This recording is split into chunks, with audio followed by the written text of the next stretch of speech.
કીટકોને ફસાવીને આહાર કરે છે?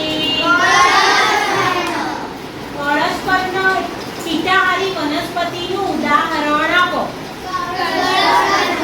કળશપર્ણને કેમ ભાઈ કીટકોના આહાર તરીકે ઉપયોગ કરવો પડે છે? આપણે આંગળી ઊંચી કરશે. પૂજા બોલો. તેને જમીનમાંથી પૂરતું પોષણ મળતું નથી.